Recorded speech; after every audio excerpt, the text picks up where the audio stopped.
Production écrite, La boîte à merveilles, sujet numéro 6. Beaucoup de personnes préfèrent épouser plusieurs femmes au lieu d'une seule. D'autres voient malhonnêtement cette habitude. Que pensez-vous? Rédigez un texte argumentatif dans lequel vous présentez votre avis sur le fléau de la polygamie. Exemple numéro 1.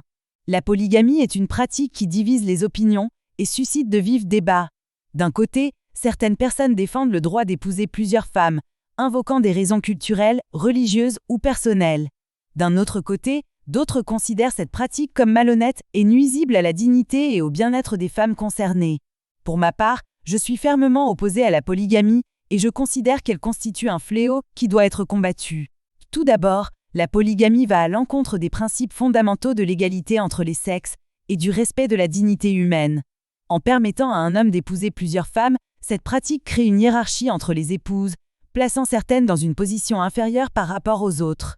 Cela engendre des déséquilibres de pouvoir et des injustices flagrantes, en particulier en ce qui concerne les droits et les ressources qui sont répartis de manière inégale entre les épouses. De plus, la polygamie peut avoir des conséquences néfastes sur la vie des femmes et des enfants. Les femmes qui se retrouvent dans un mariage polygame sont souvent confrontées à une concurrence malsaine, à des tensions familiales et à des conflits internes. Elles peuvent également subir des pressions sociales et psychologiques importantes, se sentant dévalorisées et dépossédées de leur autonomie.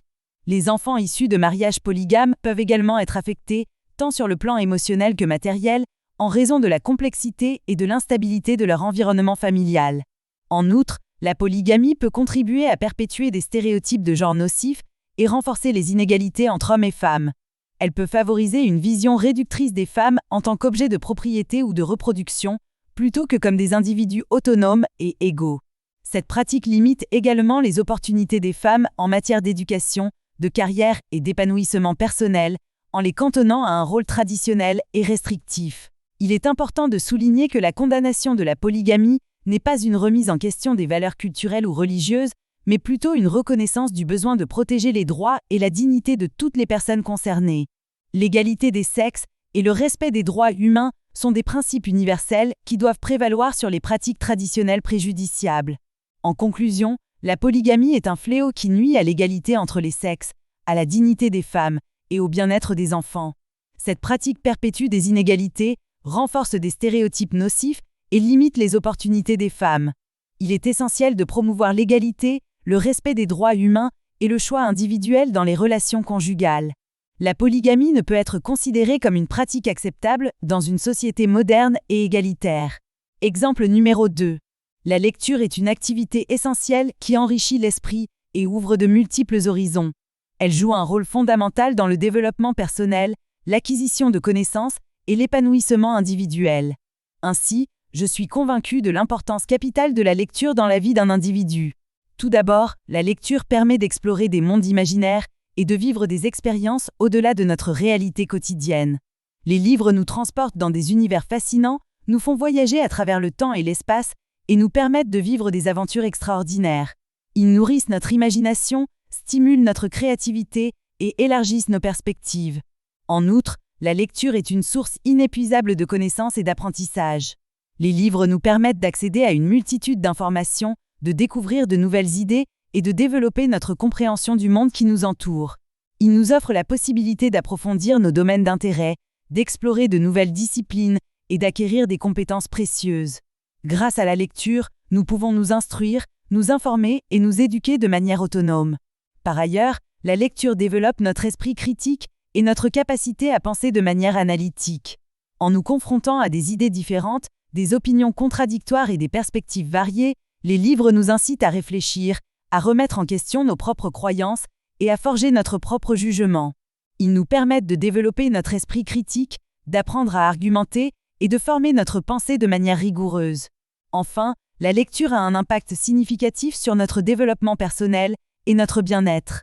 Elle nous procure du plaisir, nous aide à nous évader du stress quotidien et à trouver du réconfort.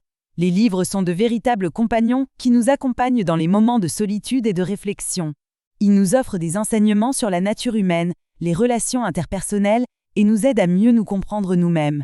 En conclusion, la lecture est bien plus qu'une simple activité de loisir. Elle est une porte d'accès à la connaissance, à l'imagination et à la réflexion. Elle contribue au développement intellectuel, à l'enrichissement personnel et à l'épanouissement individuel. Il est essentiel d'encourager la pratique de la lecture dès le plus jeune âge et de la promouvoir tout au long de la vie. Exemple numéro 3. Les réseaux sociaux ont considérablement transformé notre manière de communiquer et d'interagir avec les autres. Certains considèrent ces plateformes comme de précieux outils de communication, tandis que d'autres les voient comme des sources de dépendance néfastes pour notre bien-être. Pour ma part, je crois qu'il est important de trouver un équilibre et de tirer parti des avantages des réseaux sociaux, tout en évitant leurs pièges. D'un côté, les réseaux sociaux offrent des opportunités de communication sans précédent. Ils nous permettent de rester en contact avec nos amis, notre famille et nos connaissances, quel que soit l'endroit où nous nous trouvons. Grâce à ces plateformes, nous pouvons partager des moments de notre vie, échanger des idées et maintenir des relations sociales, même à distance. Les réseaux sociaux facilitent également la découverte de nouvelles personnes partageant nos intérêts, favorisant ainsi l'élargissement de notre cercle social. D'un autre côté, il est indéniable que les réseaux sociaux peuvent engendrer une dépendance excessive. Passer trop de temps sur ces plateformes peut nous déconnecter de la réalité, affecter notre concentration et notre productivité. La recherche constante de validation sociale et le besoin de se comparer aux autres peuvent avoir des conséquences néfastes sur notre estime de soi et notre bien-être mental. De plus, la diffusion de fausses informations et la présence de contenus négatifs peuvent influencer négativement notre état d'esprit et notre perception du monde. Il est donc essentiel de trouver un équilibre sain dans notre utilisation des réseaux sociaux.